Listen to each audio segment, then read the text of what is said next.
Jumlah penduduk Indonesia tahun 2019 diprediksi mencapai angka 267 juta jiwa. Dengan rata-rata pertumbuhan 3 juta jiwa per tahun. Maka di tahun 2020, jumlah penduduk Indonesia bisa menembus 270 juta orang. Artinya, kebutuhan pangan Indonesia dipastikan terus bertambah setiap tahun. Namun permasalahannya, banyak lahan pertanian yang telah beralih fungsi menjadi tempat tinggal atau kawasan industri lainnya. Undang-Undang Nomor 41 Tahun 2009. Isinya tentang perlindungan lahan pertanian pangan berkelanjutan yang mengatur penetapan lahan abadi agar terlindungi dari upaya alih fungsi. Presiden Joko Widodo memperkuat undang-undang itu dengan Peraturan Presiden atau Perpres Nomor 59 Tahun 2019 tentang pengendalian alih fungsi lahan sawah. Tindak lanjutnya, masing-masing pemerintah daerah harus melakukan klarifikasi, berdiskusi dan menyepakati luasan lahan pertanian abadi yang akan ditetapkan oleh Menteri Agraria dan Tata Ruang.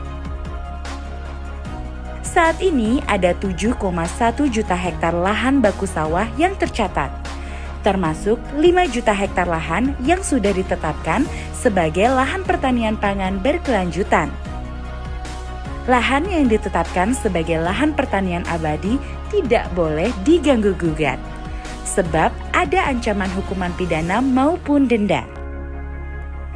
Undang-Undang Nomor 41 Tahun 2009 turut mengatur sanksi pidana bagi pelanggar perorangan, pejabat, dan korporasi.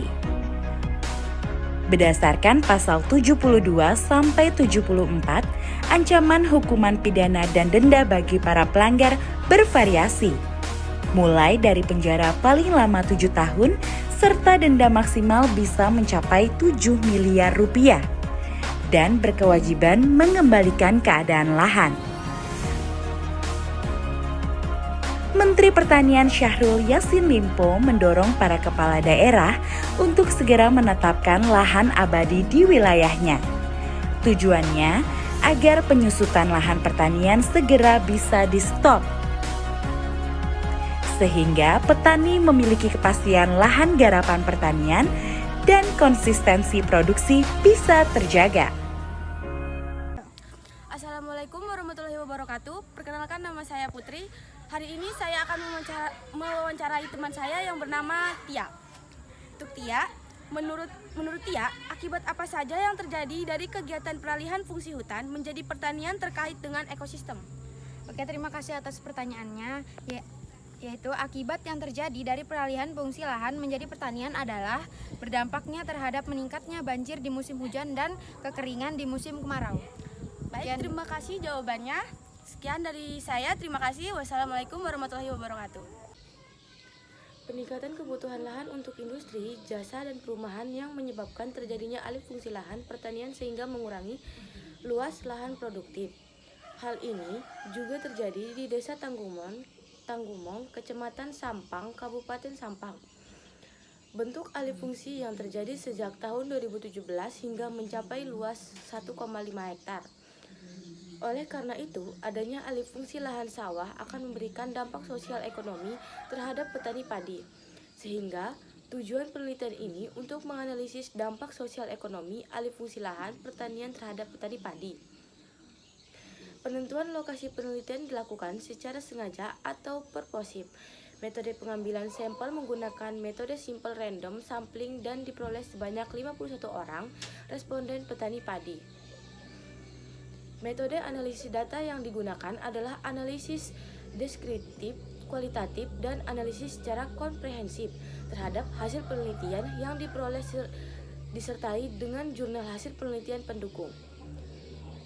Hasil penelitian menunjukkan dampak sosial alih fungsi lahan pertanian terhadap petani padi adalah mulai berkurangnya kegiatan sosial dan gotong royong di antara masyarakat. Dampak alih fungsi lahan sawah terhadap petani padi adalah pemaparan serta pembangunan rumah semakin meningkat dan petani mulai membuka usaha atau bisnis baru.